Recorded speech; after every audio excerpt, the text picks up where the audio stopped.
കണ്ണൂർ തയ്യിലിൽ 1.5 വയസ്സുകാരനെ കടൽ ഭിത്തിയിൽ എറിഞ്ഞ് കൊലപ്പെടുത്തിയ കേസിൽ അമ്മ ശരണ്യയ്ക്ക് ജീവപര്യന്തം തടവ്. തളിപ്പറമ്പ് അഡീഷണൽ സെഷൻസ് കോടതിയാണ് ശിക്ഷ വിധിച്ചത്. 1 ലക്ഷം രൂപ പിഴയും നൽകണം. കുഞ്ഞുങ്ങളോടുള്ള അമ്മമാരുടെ സ്നേഹം അനന്തമാണെന്നും നിർഭാഗ്യവശാൽ ഇവിടെ അമ്മ സ്വന്തം കുഞ്ഞിനെ ക്രൂരമായി കൊലപ്പെടുത്തിയെന്നും കോടതി പറഞ്ഞു. ജീവപര്യന്തം തടവും 1 ലക്ഷം രൂപ ഫൈനുമാണ് കോടതി വിധിച്ചിട്ടുള്ളത്. ആ 1 ലക്ഷം രൂപ ഈ ശരണയുടെ, അതായത് 1-ാം പ്രതിയുടെ ഭർത്താവ് പ്രണവിന് കൊടുക്കാനാണ് കോടതി വിധിയിൽ പ്രസ്താവിച്ചിട്ടുള്ളത്. പ്രോസിക്യൂഷനെ സംബന്ധിച്ചിടത്തോളം റയറസ്റ്റ് ഓഫ് ദ റയർ കേസാണ്, ഡെത്ത് സെന്റൻസ് കൊടുക്കണമെന്നാണ് നമ്മൾ കോടതിയിൽ വാദിച്ചിട്ടുള്ളത്. കോടതി വിധി ഏതായാലും അംഗീകരിക്കുന്നു. ഫസ്റ്റ് പേജിൽ തന്നെ മധുസൂദൻ നായരുടെ കവിത ഉദ്ധരിച്ചുകൊണ്ടാണ് സാർ വിധി പ്രഖ്യാപിച്ചിട്ടുള്ളത്. ഇതിനു മുമ്പേ മറ്റൊരു കേസിലും സാർ അത്തരത്തിലുള്ള കവിത ഇതാക്കിക്കൊണ്ട് തന്നെയാണ് വിധി പ്രസ്താവിച്ചിട്ടുള്ളത്. KV ബൈജു വിവരങ്ങളുമായി. ബൈജു, മനുഷ്യ മനസാക്ഷിയെ ഞെട്ടിക്കുന്ന വിധത്തിലായിരുന്നു 1.5 വയസ്സുള്ള കുഞ്ഞിനെ കടൽ ഭിത്തിയിൽ എറിഞ്ഞു കൊന്നു എന്ന സംഭവം നമ്മളൊക്കെ കേട്ടത്.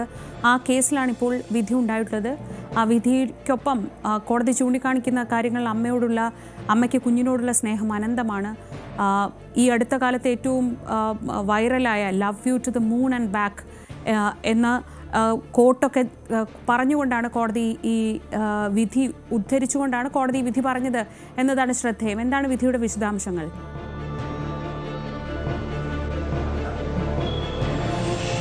തീർച്ചയായും ശ്രീജ, അത്രത്തോളം ഹൃദയസ്പർശിയായ പരാമർശമാണ് ഈ കോടതി വിധിയിൽ ഉണ്ടായിരുന്നതാണ് ഏറ്റവും പ്രധാനം. ശ്രീജ സൂചിപ്പിച്ചതുപോലെ തന്നെ love you to the moon and back. നമുക്കറിയാം, ഈ അടുത്ത് രാഹുൽ മാങ്കൂട്ടത്തിൻ്റെ കേസിലാണ് അതിജീവിത ഫേസ്ബുക്കിൽ കുറിച്ചൊരു വാക്ക് വലിയ തോതിൽ ചർച്ചയായ ഒരു വാക്കാണ്. അത്തരമൊരു വാക്ക് ഈ വിധിക്ക് മുമ്പ് ഈ ജഡ്ജി പരാമർശിച്ചു എന്നതാണ് ഏറ്റവും പ്രധാനം. അതുകൂടാതെ ഈ കുഞ്ഞുങ്ങളുടെ ശവപ്പെട്ടിക്കാണ് ഏറ്റവും കൂടുതൽ ഭാരമുണ്ടാവുക എന്ന പ്രശസ്ത അമേരിക്കൻ നോവലിസ്റ്റിന്റെ വാക്കുകൾ ഉദ്ധരിച്ച് അങ്ങനെ ഒരു വിധി പുറപ്പെടുവിക്കുന്ന സാഹചര്യമാണ് ഉണ്ടായത്. ഈ കേസിൽ ശരണ്യ 1-ാം പ്രതി ശരണ്യക്ക് മാത്രമാണ് കുറ്റക്കാരി എന്ന് കണ്ടെത്തിയിരുന്നത് നേരത്തെ. അങ്ങനെ ശരണ്യക്ക് ജീവപര്യന്തം തടവിനും അതുപോലെ തന്നെ 1 ലക്ഷം രൂപ പിഴയുമാണ് ശിക്ഷ വിധിച്ചത്.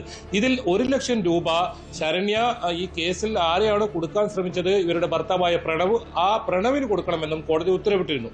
എന്തായാലും ശ്രീജ സൂചിപ്പിച്ചതിൽ തന്നെ മനുഷ്യ മനസാക്ഷിയെ നടുക്കിയ ഒരു സംഭവം, വലിയ ചർച്ചയായ സംഭവം. സ്വന്തം അമ്മ തന്നെ കുഞ്ഞിനെ കടലിലെറിഞ്ഞ് കൊലപ്പെടുത്തുന്നു. അതാദ്യം കടലിലെറിഞ്ഞ് ഈ കുഞ്ഞ് മരിക്കുന്നില്ല, പിന്നീട് വീണ്ടും കടലിന് സമീപമുള്ള കല്ലിലേക്ക് വലിച്ചെറിഞ്ഞ് കൊലപ്പെടുത്തുന്നു. അങ്ങനെ അതിക്രൂരമായി നടത്തിയ ഒരു കൊലപാതകം. അതിനും അപ്പുറം ഈ കൊലപാതകം നടത്തിയതിനു ശേഷം ഒരു കൂസലുമില്ലാതെ വീട്ടിലേക്ക് തന്നെ തിരിച്ചു വന്ന് അവിടെ ഈ ഭർത്താവിൻ്റെ ഈ കൃത്യം നടത്തിയത് ഭർത്താവാണ് എന്ന് വരുത്തി തീർക്കാനുള്ള ഒരു ശ്രമം നടക്കുന്നു.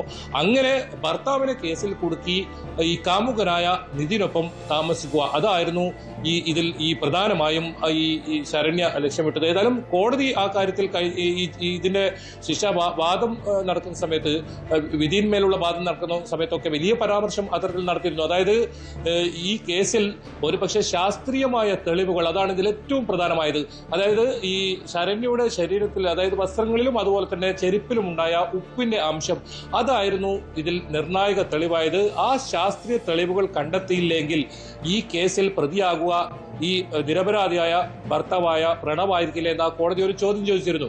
അങ്ങനെ അപൂർവങ്ങളിൽ അപൂർവമായ കേസായി പരിഗണിക്കണം, അതുകൊണ്ട് തന്നെ വധശിക്ഷ നൽകണമെന്നായിരുന്നു പ്രോസിക്യൂഷൻ പ്രധാനമായും വാദിച്ചത്. പക്ഷേ ഈ ശരണ്യയുടെ പ്രായം 27 വയസ്സാണ്. ആ പ്രായം കണക്കാക്കി അതോടൊപ്പം ജയിലിൽ കഴിഞ്ഞ നാളുകളിലെ സ്വഭാവം അതുകൂടി പരിഗണിച്ചാണ് ഇങ്ങനെ ജീവപര്യന്തം തടവിന് ഇപ്പോൾ ശിക്ഷിച്ചത്.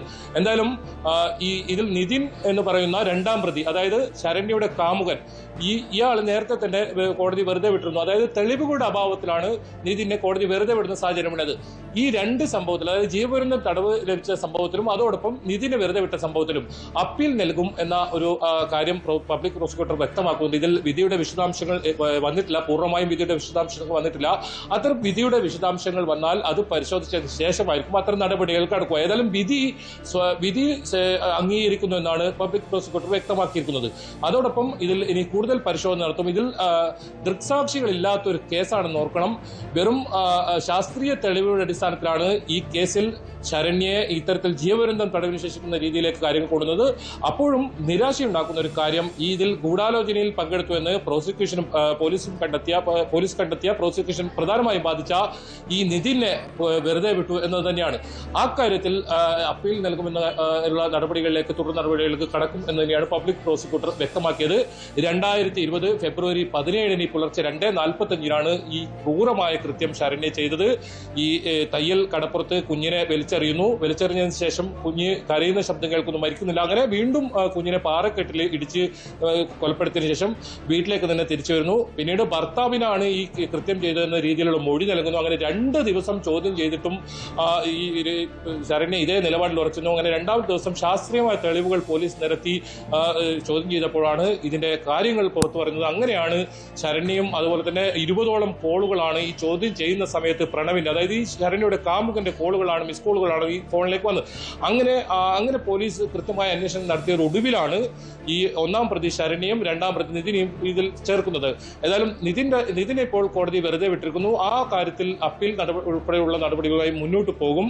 ഇനി ഈ പൊട്ടിക്കരഞ്ഞുകൊണ്ടാണ് ശരണ്യ ഈ വിധി ഇന്ന് കേൾക്കാൻ ഇന്നെത്തിയത്. കഴിഞ്ഞ ദിവസം ഇതിന്റെ ശിക്ഷാവിധിന്മേൽ വാദം നടക്കുമ്പോഴൊക്കെ വലിയ തോതിലുള്ള ഇത്തരത്തിലുള്ള പരാമർശങ്ങളൊക്കെ കോടതിയുടെ ഭാഗത്തുനിന്നും ഉണ്ടായിരുന്നു.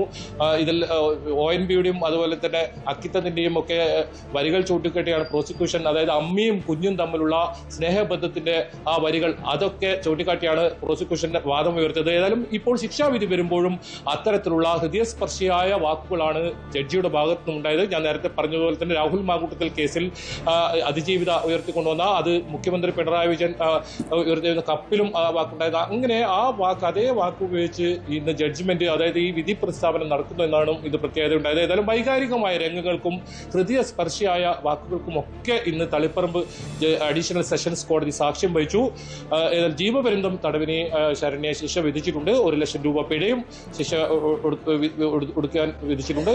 ആ 1 ലക്ഷം രൂപ നേരത്തെ സൂചിപ്പിച്ചതുപോലെ തന്നെ ഈ പ്രണവിന്, ആരെയാണോ കേസിൽ കൊടുക്കാൻ ഉദ്ദേശിച്ചത് ആ പ്രണവിന്, ഭർത്താവായ പ്രണവിന് നൽകാനും കോടതി ഉത്തരവിട്ടിട്ടുണ്ട്. ശ്രീജ. ശരി, KV ബൈജു ആണ് വിവരങ്ങൾ നൽകിയത്. സ്വന്തം ജീവൻ പണയം വെച്ച് പരുന്തിനോട് പോരാടിയാണ് കോഴി കുഞ്ഞുങ്ങളെ അടിയിൽ ഒളിപ്പിച്ച് സംരക്ഷിക്കുന്നതും അത് പ്രകൃതി നിയമമാണെന്നും ആ പ്രകൃതി നിയമത്തിനെതിരാണ് ശരണ്യ പ്രവർത്തിച്ചത് എന്നുമായിരുന്നു ജഡ്ജിയുടെ പരാമർശം. ഇത് സമൂഹ മനസാക്ഷിക്ക് തന്നെ ഏറ്റ ആഘാതമെന്ന് ചൂണ്ടിക്കാണിച്ചാണ് ജീവപര്യന്തം തടവ് ശിക്ഷ വിധിച്ചത്.